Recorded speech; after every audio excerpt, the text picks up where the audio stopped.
Salah satu dari rukun iman kita yang 6 ialah meyakini, mempercayai dengan sepenuh hati bahwa ada hari kiamat itu, hari akhir itu, saat dimana alam ini hancur sehancur-hancurnya, bumi gempa, gunung meletus, air laut tumpah ke darat, halilintar menyambar, angin topan bertiup, gunung meletus, semua yang hidup lalu mati, dan akan ada hari kebangkitan di mana setiap orang akan dimintakan pertanggunggan jawab atas seluruh aktivitas kehidupan duniawi. Nun di sana di padang mahsyar kelak, setiap orang sibuk dengan persoalannya masing-masing. Boleh jadi saudara tidak lagi sempat mengingat saudaranya. Bahkan anak tidak lagi bisa mengingat orang tuanya. Suami tidak lagi bisa membantu istrinya. Masing-masing orang sibuk dengan persoalannya sendiri-sendiri. Masing-masing orang khawatir untuk dimintakan pertanggungan jawab di hadapan Allah. Dikala itulah, menurut sebuah hadis, Rasulullah SAW bersabda, nanti di padang mahsyar, dikala semua orang panik, dikala semua orang bingung, dikala semua orang sibuk dengan urusannya masing-masing, ada 7 macam manusia yang tenang-tenang saja. Orang lain kepanasan, mereka tidak. Orang lain panik, mereka ayem, tenang. Orang lain bingung, resah dan gelisah, mereka senyum. Kenapa? Karena mereka langsung berada di bawah perlindungan Allah Subhanahu wa ta'ala. Sebabnya apa? Karena ketika di dunia mereka juga jadi pelindung orang. Allah melindungi mereka di padang mahsyar nanti. Tidak ada kepanikan, tidak ada kekhawatiran, jauh dari rasa ketakutan. Sab'atun yuzilluhumullahu yawma la zilla illa zilluh. 7 macam manusia yang akan mendapat perlindungan langsung dari Allah pada hari yang memang tidak ada lagi perlindungan selain perlindungan Allah Subhanahu wa ta'ala. Siapa mereka? Mudah-mudahan kita termasuk salah satu di dalamnya. Yang pertama, orang yang akan mendapat perlindungan langsung dari Allah adalah imamun adil. Pemimpin yang adil. Pemimpin yang menaungi orang banyak. Maka wajar di akhirat nanti dia akan dinaungi dan dilindungi juga oleh Allah Subhanahu wa ta'ala. Di masa dewasa ini kita merasakan kita banyak punya penguasa tapi sedikit punya pemimpin. Kita banyak punya politisi tapi miskin negarawan. Kita banyak punya karyawan seni tapi sedikit sekali seniman. Lalu siapa sebenarnya pemimpin itu? Setiap kita. Setiap kita adalah pemimpin. Dan setiap pemimpin akan dimintakan tanggung jawab tentang apa yang dipimpinnya. Pemimpin yang adil. Baik dia memimpin rumah tangga. Baik dia memimpin dirinya sendiri. Baik dia memimpin kampungnya. Lebih-lebih dia memimpin negaranya. Maka dia akan mendapat perlindungan langsung dari Allah. Kalau berlaku adil. Orang Belanda bilang memimpin adalah jalan menderita.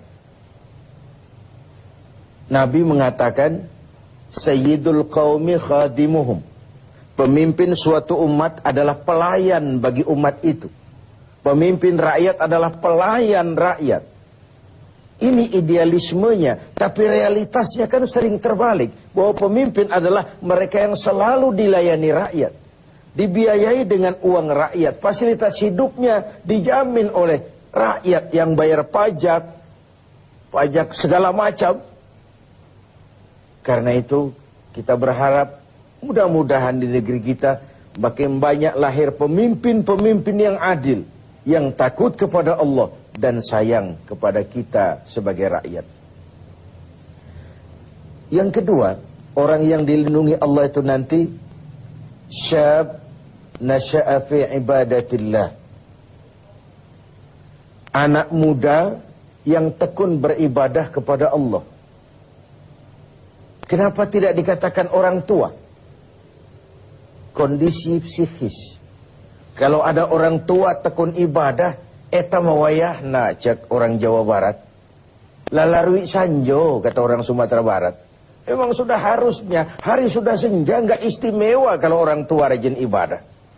Tapi anak muda yang tekun ibadah, darahnya masih mengalir dengan panas, di benaknya masih sejuta keinginan bersemi, dia bisa salurkan itu yang dicintai Allah, dan nanti di akhirat akan mendapat perlindungan langsung dari Allah.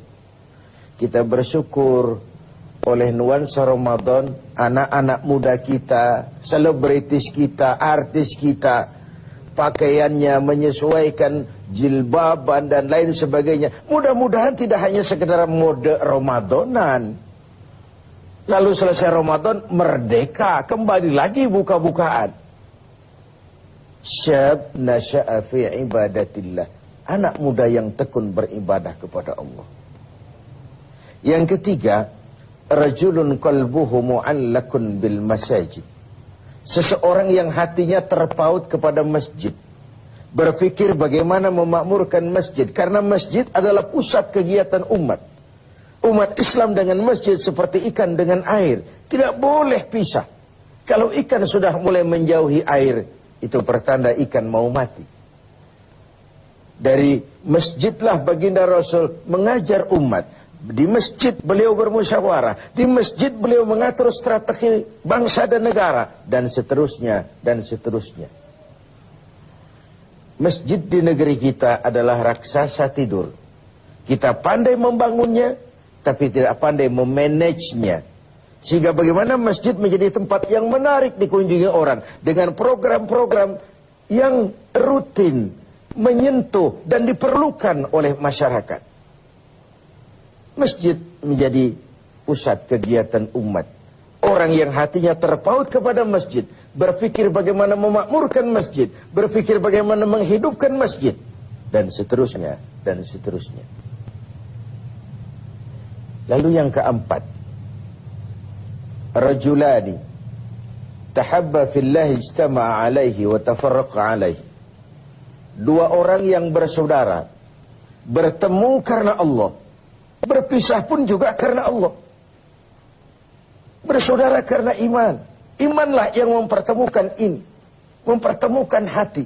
Bertemu dia karena Allah, berpisah pun juga karena Allah. Tidak mungkin dua orang yang beriman bertemu di tempat yang maksiat dan munkarat. Bertemu karena Allah. Kau di jalan Allah, kau saudara saya. Keluar kau dari jalan Allah, sampai sini saja kita. Jangan karena pertemanan mengorbankan Tuhan. Jangan karena pertemanan mengorbankan akidah. Saya sih tahu mabuk nggak bagus, cuma ngormatin temen. Ya 2-3 gelas lah, ngormatin temen. Jangan karena pertemanan mengorbankan keyakinan. Kalau kita susah, jangankan di akhirat, nanti di dunia ini pun biasanya kesusahan itu milik kita sendiri. Saat kita senang, semua orang mau ikut. Kalau kita susah, jangankan orang lalat pun nggak mau dekat. Lalat sekarang tahu juga orang susah rupanya. Pemirsa TV 7 yang berbahagia. Yang kelima, rajulun tasaddaqa bisadaqatin fa'akhfaha hatta la ta'lama shimaluhu ma tunfiqu yaminu.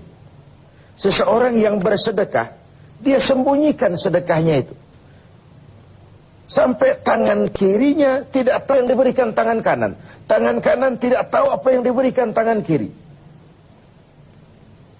Ada dua hal yang kalau disembunyikan itu baik. Pertama sedekah, yang kedua musibah. Menyembunyikan musibah, biarlah kesulitan kita jadi milik kita sendiri saja.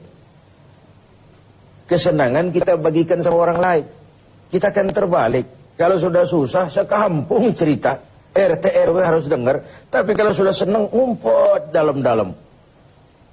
Ikhfa'us sadaqah wa kitmanul musibah. Menyembunyikan sedekah dan menyembunyikan kesulitan, itu dianjurkan oleh Nabi. Nah, orang yang bersedekah lalu disembunyikannya sedekah, artinya dia bersedekah dengan ikhlas. Tidak riya, tapi karena Allah saja. Yang keenam, rajulun zakarallaha khaliyan fafadat ainahu. Seseorang yang mengingat Allah dalam kesunyian, lalu berlinang air matanya. Mengingat Allah, zikir kepada Allah dalam kesunyian. Berlinang air matanya dalam kesunyian. Karena memang tidak ada anjuran untuk nangis berjamaah. Marilah kita nangis berjamaah, itu tidak ada. Seseorang yang ingat Allah dalam kesunyian. Yang ketujuh terakhir, rajulun da'athu imra'atun zatu mansibin wa jamalin ila nafsiha faqala inni akhafullaha rabbal alamin. Seorang laki-laki bermoral, anak muda, jejaka, tangguh, tegar, dipanggil oleh perempuan cantik, diajak berbuat selingkuh. Situasi mengizinkan, orang tidak seorang pun tahu. Tetapi dia berkata, maaf, saya bukan tidak mau sama kamu, saya takut kepada Allah. Saya takut kepada Allah. Sebagaimana kisah Yusuf dengan Zulaikha. Nabi Yusuf pun sebenarnya suka loh kepada Zulaikha. Quran yang bilang itu. Walaqad hammat bihi wa hamma biha. Zulaikha senang kepada Yusuf. Yusuf pun suka kepada Zulaikha. Tapi apa yang dilihat Yusuf? Walaula an ra'a burhana rabbih. Dia lihat peringatan Tuhannya. Ada letter S Tuhan. So, tidak boleh parkir di sini. Itu yang dilihat. Nah, anak muda bermoral seperti ini, nanti di akhirat akan mendapat perlindungan langsung dari Allah Subhanahu.